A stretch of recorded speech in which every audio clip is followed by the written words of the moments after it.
টানা দ্বিতীয়বার কোপা আমেরিকার ফাইনালে আর্জেন্টিনা 2-0 গোলে হেরেছে কানাডা।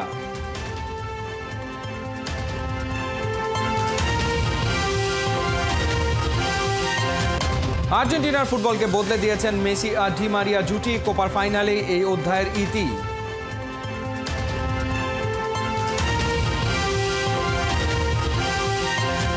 ইউরোর দ্বিতীয় সেমিফাইনালে ইংল্যান্ড ও নেদারল্যান্ডস মুখোমুখি। কারা হবে স্পেনের প্রতিদ্বন্দ্বী?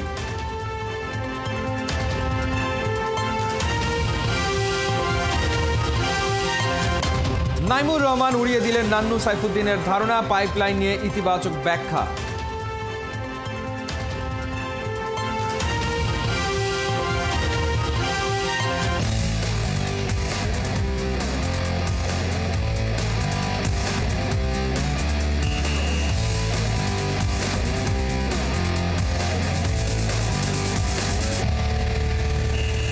স্বাগত ৭১-এর খেলা যোগে আপনাদের সাথে আছি আমি ফাহিম রহমান। আর্জেন্টিনা মানেই ফাইনাল, এটাই এখন নিউ নর্মাল। সব সংখ্যা কাটিয়ে কানাডাকে উড়িয়ে কোপা আমেরিকার ব্যাক টু ব্যাক ফাইনালে আলবিসেলেস্তারা। চলতি টুর্নামেন্টে লিওনেল মেসিও পেলেন গোলের দেখা। দেশের জার্সিতে আলদাইকে টপকে মেসি হয়ে গেলেন দ্বিতীয় সর্বোচ্চ goal scorer. Kohinoor corner match report.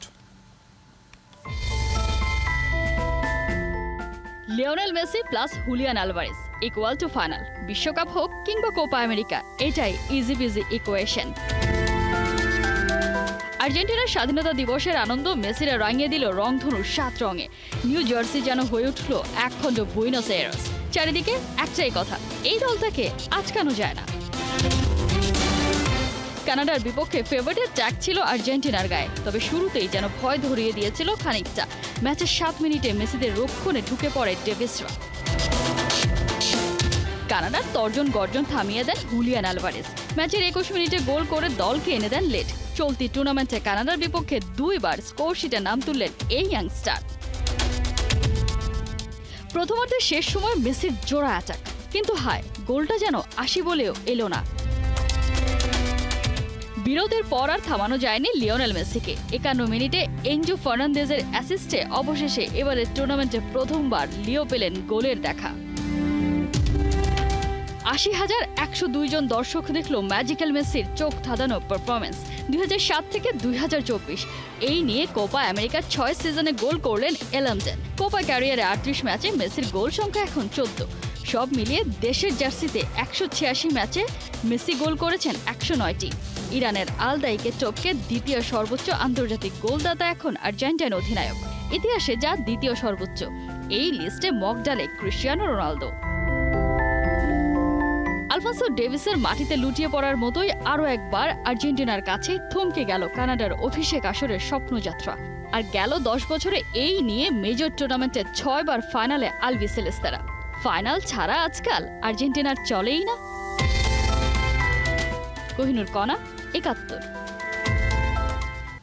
এক একটা শিরোপার জন্য যুগের পর যুগ অপেক্ষা, কখনো কাছে যেও ব্যর্থ হয়ে ফিরে আসা, কখনো ইতিহাসের ভারে চাপা পড়া। কিন্তু কে জানতো এই ফুটবলই আর্জেন্টিনাকে দেবে লিওনেল মেসি আর আনহেল ডি মারিয়া, যারা যুগকে জয় করে অমরত্বের আসনে বসিয়েছেন নিজ দেশকে। অবশেষে মেসি মারিয়া জুটির শেষ দেখতে যাচ্ছে বিশ্ব। কোপা আমেরিকার ফাইনালে জাতীয় দল থেকে অবসরের ঘোষণা দিয়েছেন আনহেল ডি মারিয়া। বিস্তারিত পার্থ বণিকের রিপোর্টে। আমি জানি এগুলো আমার শেষ যুদ্ধ। আমি সময়টাকে পুরো উপভোগ করছি। ভবিষ্যতে আর্জেন্টিনা তার পুরনো প্রজন্মকে সম্মানের সাথে স্মরণ করবে। এই জার্সির জন্যই আমার জীবন উৎসর্গ করেছি। আর্জেন্টাইন কিংবদন্তিরা আমাকে শিখিয়েছে কিভাবে ত্যাগ স্বীকার করতে হয়। জাতীয় দলের হয়ে শেষ ম্যাচ খেলতে আমি প্রস্তুত নই, কিন্তু এটাই তো সময়।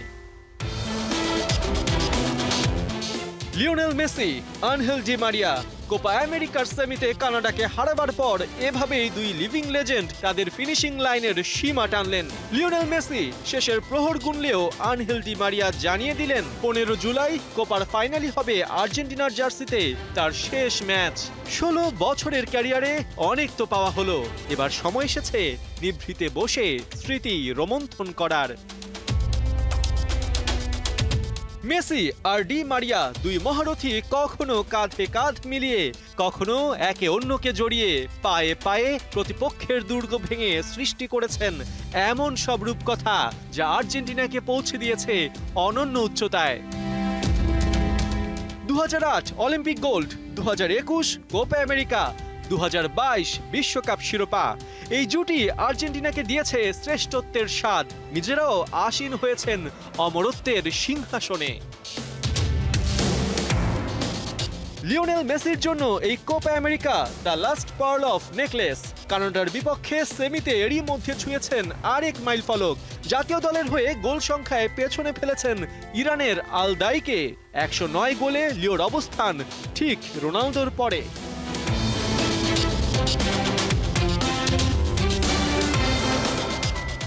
এবারের আসরে আর্জেন্টিনা আরও এক রেকর্ডের খুব কাছাকাছি। বিশ্বকাপ শিরোপাকে মাঝে রেখে ব্যাক টু ব্যাক মহাদেশীয় শিরোপা অর্জনের দারুণ সুযোগ, যেটা ইতিহাসে একবারই করে দেখিয়েছিল স্পেন। 2008-এ ইউরো, 2010-এ বিশ্বকাপ, আবার 2012-তে ইউরো জয় করে লা রোজারা। আর্জেন্টিনার সামনে সুবর্ণ সুযোগ 2021, 2022-এর পরে সেই কৃতিত্বে নিজেদের সামিল করার। অলিম্পিক গোল্ডের জন্য 80 বছর, কোপার জন্য 28 বছর, আর ফিফা বিশ্বকাপের জন্য আর্জেন্টিনার 36 বছরের অপেক্ষা ঘুচিয়েছেন মেসি, ডি মারিয়ারা। শেষ বেলায় তাই দুই তারকাকে আর কোনো চাপ নয়, বরং বিদায় মুহূর্তটা উপভোগ করতে দিতে চান কোচ স্কালোনি। পার্থ বণিক, 71। নিউ জার্সি থেকে টিএসসি, মেসিদের জয় উল্লাস সবখানে। আর্জেন্টিনা ফাইনালে ওঠায় ভক্তদের বাঁধ ভাঙা উল্লাস। ভোর থেকেই বিগ স্ক্রিনে ম্যাচ দেখতে ঢাকার টিএসসিতে এসে হাজির হন ফুটবল প্রেমীরা। খেলা শেষে আর্জেন্টাইন সমর্থকরা মাতেন উল্লাসে। অর্ণবাপী রিপোর্ট। কাতার বিশ্বকাপ জয় করে অপূর্ণতার ক্যারিয়ারে খুদে জাদুকর মেসি পেয়েছেন পূর্ণতার স্বাদ। আন্তর্জাতিক ফুটবল ক্যারিয়ারে পেয়েছেন সবই, এবার সেটাকে আরও সমৃদ্ধ করার পালা। কোপার সেমিফাইনালে প্রতিপক্ষ কানাডা। আর্জেন্টাইন সমর্থকদের চাওয়া আরও একবার মেসির হাতে উঠুক শিরোপা। সেই কারণে পার করতেই হবে এই বাধা। ভোরের আলো ফোটার পর থেকেই বাড়তে থাকে ভিড়। মেসি আলভেরেজদের এক একটা অ্যাটাকে টিএসসি জুড়ে শুরু হয় চিৎকার। মার্টিনেজের দুর্দান্ত সব সেভে মুগ্ধ সবাই। তো আর্জেন্টিনা আসলে ওই যে আপনার বয় ডরহীন এখন খেলা খেলে, তাদের ওই যে হারানোর বা হারার কিছু নেই। আর সারা রাত না ঘুমায় আর্জেন্টিনা খেলা দেখতে আসছি, ওরা জিতছে, খুবই খুশি লাগছে। অসংখ্য আর্জেন্টাইন সমর্থকদের ভিড়ে ছিলেন গুটি কয়েক প্রতিপক্ষের সাপোর্টার, যাদের প্রত্যাশায় ছিল মেসিদের হার। অনেক কষ্ট লাগছে, আবেগ ছিল, কানাডা জিতবে, আর্জেন্টিনা হারবে, অত আশা নিয়েছিলাম। একদম সকালবেলা ঘুম থেকে উঠে আসছে, এদিক দাঁড়া খেলা দেখতেছে, 6টা বাজে চলে গেছে, 2 গোল দেখার পরে চলে গেছে। 2022 সালে সৌদি আরবের বিপক্ষে যখন আসছি, আমি নিজে কান্না করছি। ওরা এমন এমন এমন রোস্ট ওরা আমাদেরকে করছে, ওদেরকে কোনো সহানুভূতি দেখানো হবে না। মেনশন দিয়ে যদি কান্নাকাটি করে তারপরে কান্নার মধ্যে রোস্ট করতে হবে। দীর্ঘ সময় ব্রাজিল সমর্থকদের কটু কথা শুনতে হয়েছে আর্জেন্টাইন সমর্থকদের। এবার সব ফিরিয়ে দেওয়ার পালা। মাঠে দারুণ ফুটবল খেলছে আলবিসেলেস্তারা। গ্রহ নক্ষত্র আর সুসময়ে ভর করে দুরন্ত ছুটে চলা। বাঁধ ভাঙা উদযাপনে প্রতিপক্ষের সমর্থকদের হেয় করার চেষ্টা। জার্মানির সাথে গোলগুলো খাইলো, 7 আপ খাইলো, তখন থেকে এই ব্রাজিল আর কামব্যাক করতে পারে নাই। তখন থেকে এই ব্রাজিল আর বিশ্বকাপের সেমিফাইনালও খেলতে পারে নাই। তার জন্য আমরা এই 7 আপ নিয়ে উদযাপন করছি। আমরা 7টা ফাইনাল খেলছি, 7টা রানার আপ এবং একটা চ্যাম্পিয়ন, একটা কোপা আমেরিকা চ্যাম্পিয়ন। কিছু কিছু সাপোর্টার আছে, আমি তাদের নাম বলবো না, তারা হচ্ছে এই ভিড়ের মধ্যে থেকে হচ্ছে চিৎকার চেঁচামেচি করে ভুয়া বলেছে, কিন্তু আসলে আলটিমেটলি দিন শেষে তারা আসলে ওই মানে ফিলিংসটা করতেই পারে না। ক্যারিয়ারে শেষ কোপা আমেরিকার ট্রফি থেকে মেসি আর মাত্র 1 হাত দূরে। ফাইনালের প্রতিপক্ষ যেই হোক, কলম্বিয়া কিংবা উরুগুয়ে, এই আর্জেন্টিনার কাছে পাত্তা পাবে না কেউই, এমনটাই বলছেন সমর্থকরা। অর্ণবাপী, 71। ইউরোর দ্বিতীয় সেমিফাইনালে মুখোমুখি হচ্ছে দুই জায়ান্ট ইংল্যান্ড আর নেদারল্যান্ডস। গেল ইউরোতে চ্যাম্পিয়ন না হবার আক্ষেপ ঘোচাতে চায় 3 লায়ন্স। অন্যদিকে ইংল্যান্ডের বিপক্ষে সাম্প্রতিক পরিসংখ্যান আশা দেখাচ্ছে ডাচদের। ডটমুন্ডের সিগন্যাল ইদুনা পার্কে ম্যাচ শুরু আজ রাত 1টায়। It's coming home, always said. But it's never coming home. ফুটবলের জনক ইংল্যান্ড 2018 বিশ্বকাপ সেমিফাইনাল আর 2020 ইউরো ফাইনালে উঠতেই সেই কোরাস, এবার বুঝি ট্রফি ঘরে ফিরবে। অথচ ব্রিটিশ সাম্রাজ্য বারবার মানুষের হৃদয় ভেঙেছে, খালি হাতে ঘরে ফিরেছে। এবার আর অন্তর্দহনে পড়তে চায় না হ্যারিকেনরা। গ্রুপ পর্বে 2 ড্র আর 1 জয় খুঁড়িয়ে খুঁড়িয়ে শেষ 4-এ উঠেছে। ফাইনালে ওঠার ডু অর ডাই ম্যাচে নিজেদের আসল খেলাটা দেখাতে চায় থ্রি লায়নরা। মাঝমাঠে ফিল ফোডেন, জুড বেলিংহাম, আক্রমণে অধিনায়ক হ্যারিকেনরা পার্থক্য গড়ে দিতে পারেন। ইংল্যান্ড শিবিরে সুখবর লুকশর সুস্থ হয়ে ওঠা আর বুকায়ো সাকার দুর্দান্ত ফর্ম। সবশেষ 5 বছরে দ্বিতীয়বার কোনো ইউরোপিয়ান টুর্নামেন্টের সেমিতে মুখোমুখি হচ্ছে ইংল্যান্ড ও নেদারল্যান্ডস। 2019 সালে ন্যাশনস লিগে ফাইনালে ওঠার লড়াইয়ে ইংলিশদের 3-1 গোলে হারায় ডাচরা। সেই দাগ এখনো বয়ে বেড়ায় গ্যারেথ সাউথগেট শিষ্যরা। এবার আর ছাড় নেভার। ডাচদের কোনো দুর্বলতা আমাদের চোখে পড়েনি, ওরা অন্যতম শক্তিশালী দল, আমরা শুধু নিজেদের নিয়েই ভাবছি।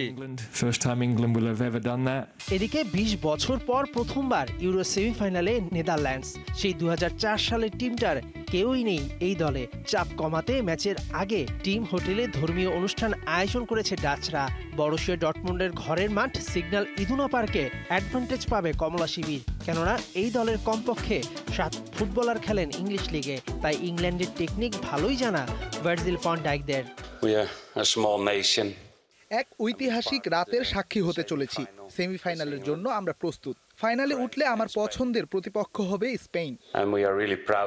দুই দলের দেখা হওয়া শেষ 9 ম্যাচে মাত্র 1 জয় ইংল্যান্ডের। এই পরিসংখ্যানই বলে দেয় নেদারল্যান্ডস কতটা এগিয়ে। স্পেনের ভেলকিতে সেমি থেকে কাটা পড়েছে বিশ্ব চ্যাম্পিয়ন ফ্রান্স। দ্বিতীয় সেমিফাইনালে কে কাটা পড়বে জানতে টিভি পর্দায় চোখ রাখতে হবে রাত 1টায়। মেহেদী নাইম, 71। লামিন ইয়ামালের বিশ্ব রেকর্ড। 1 যুগ পর ফাইনালে স্পেন ইউরো চ্যাম্পিয়নশিপের সেমিফাইনালে পিছিয়ে পড়ে ফ্রান্সকে 2-1 গোলে হারিয়েছে লা রোহারা। পুরো টুর্নামেন্টে ওপেন প্লে থেকে গোল না পাওয়া ফ্রান্স যেন জ্বলে উঠল স্প্যানিশদের পেয়ে। ম্যাচের 8 মিনিটে এমবাপের পাস থেকে গোল করেন কোলোমুয়ানি। লিড বেশিক্ষণ টেকেনি। ম্যাচের 21 মিনিটে 25 গজ দূর থেকে গোল করে দলকে সমতায় ফেরান 16 বছর বয়সী ইয়ামাল। আর এতেই পেলের রেকর্ড ভেঙে সেমিফাইনালে খেলা সর্বকনিষ্ঠ খেলোয়াড় বনে যান এই ওয়ান্ডার বয়। মিনিট 4 বাদে অলমোর গোলে লিড পায় স্পেন। দ্বিতীয়ার্ধে গোল করতে সব রকমের চেষ্টা চালায় ফ্রান্স। বেশ কয়েকটি সুযোগ কাজে লাগাতে না পারায় নিজের দ্বিতীয় গোল পাননি স্পেনের তরুণ তুর্কি ইয়ামালও। এই জয়ে আনবিটেন থেকেই ফাইনালে পৌঁছে যায় স্পেন। নান্নু সাইফুদ্দিনের কথা উড়িয়ে দিলেন নাইমুর রহমান দুর্জয়। 20-25 জন ক্রিকেটার নয়, জাতীয় দলের পাইপলাইনে আছে অনেক পর্যাপ্ত ক্রিকেটার, এমনটাই বিশ্বাস বিসিবির হাই পারফরমেন্স ইউনিটের প্রধানের। কিন্তু যদি তাই হবে তাহলে অস্ট্রেলিয়া সফরের দলে কেন 11 জন জাতীয় দলের ক্রিকেটার, সেই ব্যাখ্যাও দিয়েছেন বাংলাদেশ দলের সাবেক কাপ্তান নাইয়ান বিন জসিমের রিপোর্ট। তো আমাদের এখন স্বীকৃত সংখ্যক যে খেলোয়াড়রা আছে এদেরকে নিয়ে আমাদেরকে টিম ফর্মেটে এখন আগাতে হচ্ছে। কাজ করতে থাকি, সুযোগ আসবে। সত্যি বলতে আমাদের বাংলাদেশে তো ওরকম ইন্টারন্যাশনাল খুব বেশি 20 থেকে 25 জনের বাইরে তো ওরকম প্ল্যান নেই। তবে কি সাবেক নির্বাচক নান্নু আর ক্রিকেটার সাইফুদ্দিনের কথাই সত্যি? বাংলাদেশ ক্রিকেটে ঘুরে ফিরে 20-25 জন ক্রিকেটারই খেলছে, খেলাতে হচ্ছে। অস্ট্রেলিয়াগামী বিসিবি হাই পারফরমেন্স দলের টিম ফটো সেশনে দেখা যাচ্ছে টেস্ট ক্রিকেটার সাদমান ইসলাম, মাহমুদুল, জয় শাহাদাত দীপুকে। আছেন জাতীয় দলে খেলা আফিফ হোসেন, শামীম পাটোয়ারি, পারভেজ ইমনরাও। অথচ এইচপি টিমে থাকার কথা পাইপলাইনের ক্রিকেটাররা। শুধু তাদের না পাঠিয়ে কেন অস্ট্রেলিয়ায় পাঠানো হচ্ছে এক ঝাঁক জাতীয় দলের ক্রিকেটারকে? প্রশ্ন ছিল হাই পারফরমেন্স ইউনিটের প্রধান নাইমুর রহমান দুর্জয়ের কাছে।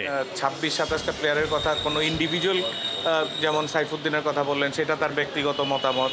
নান্নু ভাই আগে সিলেক্টর ছিলেন, উনি ওনার মতামত দিয়েছেন। কিন্তু আমাদের যদি স্কোয়াডগুলি আমরা ফলো করি, আমাদের এইচপিতে 25 জন আছে, টাইগার্সে আছে প্রায় 22 জন 23 জনের মতো, এ টিমের একটা স্ট্রাকচার আছে, ন্যাশনাল টিম তো আছেই।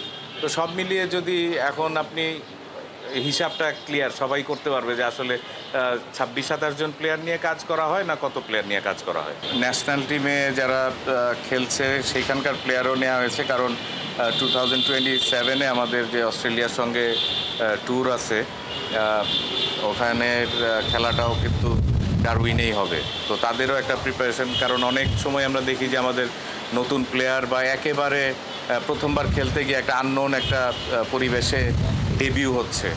দীর্ঘ 3 বছর পর আছে জাতীয় দলের অস্ট্রেলিয়া সফর। ওই সফরের জন্য ক্রিকেটারদের এখনই প্রস্তুত করতেই জাতীয় দলে খেলা কিংবা ডাক পাওয়া 11 জন ক্রিকেটার এইচপি দলে। বিসিবির দূরদর্শী এক সিদ্ধান্তই বটে। জাতীয় দল প্রায় 18 বছর পর 2027 সালে যাচ্ছে অস্ট্রেলিয়ার মাটিতে খেলতে। সে হিসেবে এইচপি দল একটু ভাগ্যবানই বটে। 7 বছর পর অস্ট্রেলিয়ায় দাওয়াত মিলেছে এইচপি দলের। ওই কন্ডিশনে ওয়ানডে, টি20 আর 4 দিনের ম্যাচ ঘিরে ক্রিকেটাররাও রোমাঞ্চিত। না, অবশ্যই আমার মনে হয় যে এটা প্রত্যেকটা প্লেয়ারের জন্য বিগ অপরচুনিটি, কারণ যেহেতু অনেক লম্বা ট্যুর, যেখানে মানে 3টা ফরম্যাটই আমরা খেলতে পারছি, তো আমার মনে হয় যে নিজেদের জায়গাটা বোঝা এবং আমাদের ফিউচারে আরও কি কি করতে হবে সেই জিনিসগুলো আমরা এটার মাধ্যমে জানতে পারবো। যে এই সুযোগগুলি কাজে লাগানোর দায়িত্ব কিন্তু প্লেয়ারের।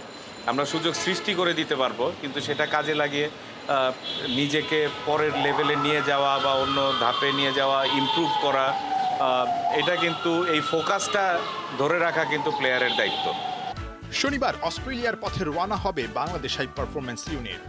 19 থেকে 22 ও 26 থেকে 29 জুলাই পাকিস্তান শাহিনসের বিপক্ষে 2টি 4 দিনের ম্যাচের পর 1 থেকে 6 আগস্ট একটি ত্রিদলীয় ওয়ানডে সিরিজ খেলবে এইচপি দল। 11 আগস্ট থেকে বিগ ব্যাশের দলগুলোর সঙ্গে টি20 টুর্নামেন্টে অংশ নিবে বাংলাদেশ এইচপি দল। জসিম 71। এই ছিল এই মুহূর্তে খেলা যুগে সরাসরি সংবাদ অনুষ্ঠান। দেখতে থাকুন 71-এর ফেসবুক পেজে এবং সাবস্ক্রাইব করুন 71-এর ইউটিউব চ্যানেলে। 71-এর সাথেই থাকুন।